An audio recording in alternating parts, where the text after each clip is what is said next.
Morning. So it's a day of tinkering. Today's tasks are, I don't know if you can see it, my oil cooler, dirty, great, horrible oil cooler. Because this was off a Discovery, the pipes are a little longer because the front end of a Discovery is longer. So what we're going to do is we're going to chop the pipes underneath, take about 4 inches out of them and then connect them back together again, so then the radiator will then be inside the grill, which will tidy the front end up no end. The weather's still absolutely garbage because we live in England and I work outside, so it's not going to get raptored on the roof or the A-bar, so we're just going to, it's getting rusty, so we're going to sling some hammerite on for now and make sure that's all done and dusted. So a few other jobs, I'm putting another fuse board in the back and rewiring that, so we'll get all that done, and it's just a bit of an update and all the rest of it, so stay with us. So there we go, here's the pipes. As you can see, they come up, they go down, and then they go all over the place that would fit a Discovery, so we're going to get underneath. I can't really show you because you're going to struggle to see. Yeah, you can't see a thing, but basically there's a long section where I'll just take 4 inches out on both pipes. So what I'm going to use is a plumber's pipe cutter, and these are the 2 straight throughs compression fittings. So right, time for me to get oil in my face and my beard and everywhere else. Right, so failed miserably trying to get the underneath and cut the pipes and everything, because they're just up out the way with the steering guard and everything. It's a lot harder than when I did it last time, so luckily, as you can see, I found a friend and I managed to blag a bit of space over to move all this stuff out, and we're just going to try and lift this up and get underneath. So we'll see how we get on here now. This is the proper scary bit. It is under the weight limit for this ramp. It just doesn't look right. It's scary, especially when it's your pride and joy going up in the air.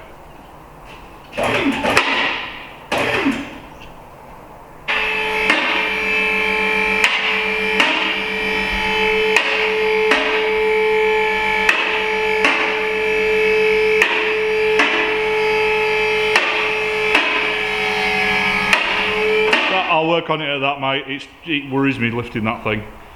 I know it's well within its weight limit, but yeah, it just worries me. Yeah, that's your ideal place there. Let's have a look. Get pressure on with that. You're going to have an old-fashioned one.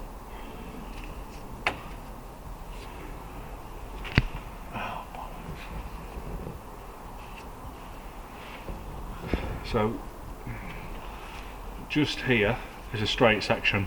So we're going to take 4.5 inches out of this straight section, which then makes the front bit there with the flexes on. It gets it around the cross member then. This is what I did on the 110 soft top as well. We're going to have to go and get an old-fashioned type screw up job. I was hoping that. So what we've done here, you can see the 2 joints. Basically it's just take 4 inch, is it 4.5 inch out of that pipe work, which is enough to bring it behind. The nightmare is just where these flexes are. It goes round a cross member, but that's what you get for messing with Land Rovers, isn't it? What I will do one day if I come across a cheap oil cooler, like a really nice big oil cooler, is I'll replace these with braided hoses. They'll be braided front to back and on a nice new oil cooler, but realistically I need a better radiator to start with and repipe my exhaust first. Right, so the grill's going back on now. The little oil rad's behind it. Grill's going back on. New grill plate itself is going on. Then we're going to fire it up. Make sure there's no, I don't even want to say the word, make sure there's no bad bits. Then we can get on with the stuff that, this should only have took us 20 minutes, and realistically I don't even know how long it's taken us. Not a lot for you to see, but anyway.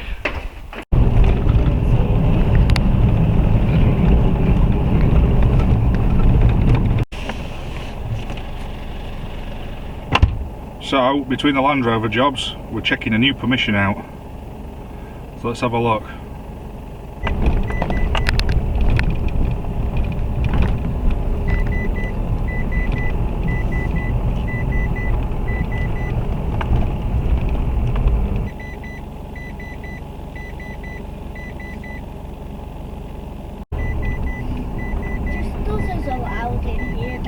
That's it. We always try to look for trolls anyway. That's it. We'll find some trolls today. Oh, we will. Definitely won't be hiding from us. If I see a big rock and I say, aha, I think I found one behind that rock. And then I'll get my pretend shooter gun in my hand and shoot them. We always do that.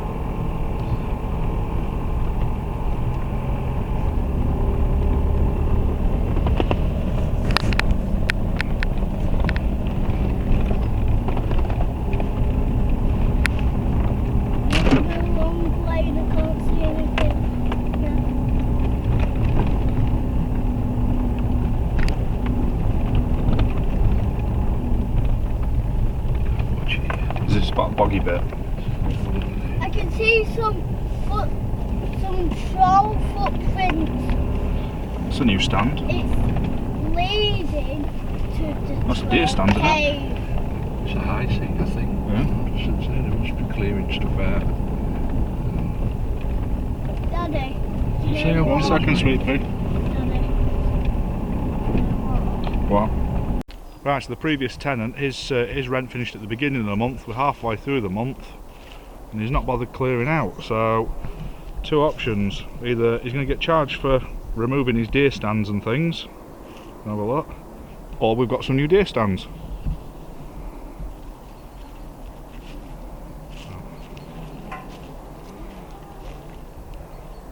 Daddy, I can't see anything yet.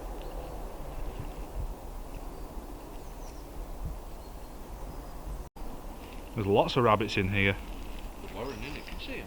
Yeah. Oh, look at all those rabbits. I can't see them. Shall we eat them ones? No. What do you mean no? Can I have a curry? You like curry? Bunny rabbit curry. Look, Ma. Can you No. see them in the distance? Can't even see any. What was my binoculars? Can't see And any. luckily, got loads and loads of dead wood. I can't see anything. So there's enough firewood to last a long time in I here. can see nothing at all. So we've just come across this in a clearing. There's just behind the green bush, there's a big clearing. I remember this one from where we've shot. There's two pairs of buzzards that live over in that clearing. And it looks like there's a bit of an access road up to this point, so that hopefully this will all get left. We'll just walk through here, probably see the car in the distance. I can see the blue. So, found another pen here. We're guessing he's been raising birds and then releasing them into the woodland to shoot.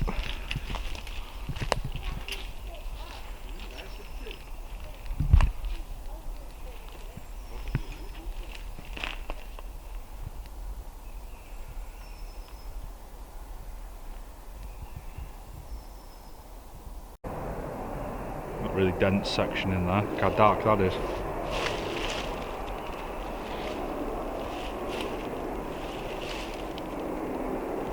This is the road back round. There's back to that shelter area over there. So we can drive straight round from behind Rob. What he's going to do is he's going to put an active clay shoot on here. What we're going to do is we get a couple of the shit Viking lads down. We're going to do a weekend of shooting and what have you, camp out on that, Daddy. and see how it goes. And then if anybody else is interested in an active clay shoot, get in touch with Rob. But like I say, there'll be more to come. This is just the beginning of the year, isn't it? So not even got set up. So this time now, instead of walking to the right from the vehicle, we're going to just have a look back towards this section here, because we've just noticed a bit of a fence 100 yards or so down there. So we're just going to give that a bit of a recce and see what's about. Again, very, very dense. A little bit of wind damaged trees, but again, this can all be tidied up and it makes great firewood. The stuff on the floor, wow, there's so many silver birches and things just laid there. Now, that's perfect tinder. Everything, there's no end of dead standing that's all dry as well, so firelighting's going to be a doddle in here. things just got interesting. Heard some screeching from probably a medium-sized animal. Sounded really pissed off. So, in case it's a boar or something like that, because we don't know what this past fella's got in these cages down here, we've put the little one back in the car because she's only 4, so I hope could charge her down. So she's in the car. Rob's got tooled up. We're gonna have a wander down and have a look what it is. We'll leave her in the motor though, because obviously she's a bit young and she don't need scaring. Because this year she's gonna come out with me a little bit more often, bit of daddy-daughter adventures in the woods. So let's have a little look. Everybody needs Sunday adventures like this, don't they? So whatever it is, they're releasing it and shooting it from here, which I'm not sure the legality of that. And you can see there's pens over there. So I don't know if they're releasing something out the pen, sitting up here and trying to drop it as it runs across the clearing. Very strange setup.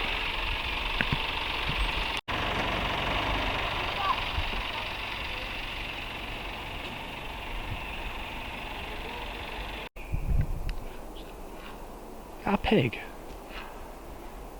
There's no pigs in here, mate. I've never found a pig sitting here.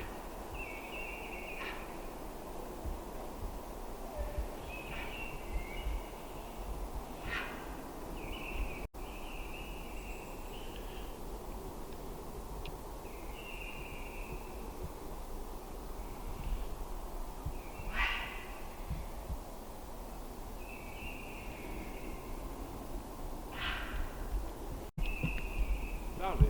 Yeah. Yeah? Wherever it is, it's bloody big. I'm guessing it's them buzzards. That's the buzzard nest there. Yeah.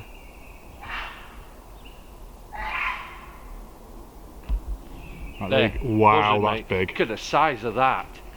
2, 3, 4 of them. 5, 6, 6. 7. Jesus, you'd never see that many like that, do you? No.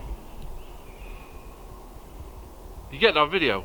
I don't know, I'll have to check when they get on the computer, but they were bloody big. Mate, they're coming back. They're coming back. Jesus Christ, Richard. The herons, mate. Flock of herons.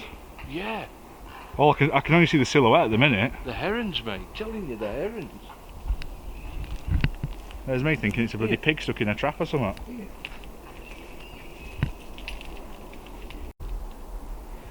Here, look.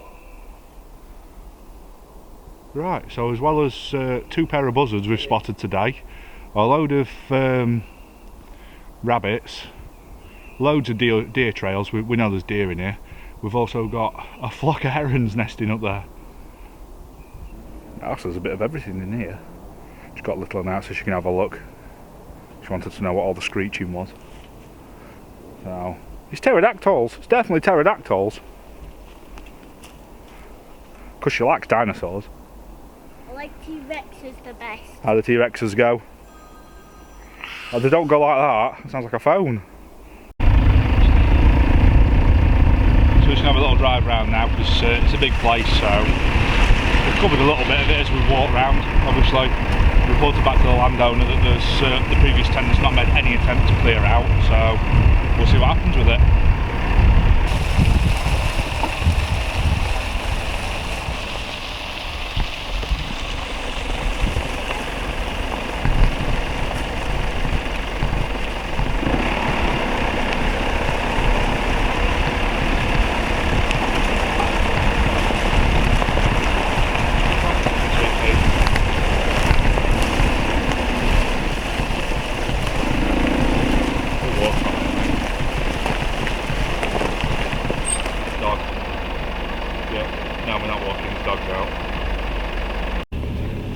So we're back in the motor now. We had a phone call off the landowner saying one of the guard dogs has got out, and typical, just as we drive around the corner, one of them comes flying round, and we're not getting out of the car with that thing running loose because it's not friendly, is it? No. No. Is it, you say it's pretty near enough wolf, that one? Or? It's wolf crossed with Rottweiler, that one. Yeah, wolf crossed with Rottweiler. That's why no one trespasses in here. If they don't deal with a dog, they deal with me and Rob. Yeah. So let's get back to the house and we'll carry on tinkering with the Land Rover.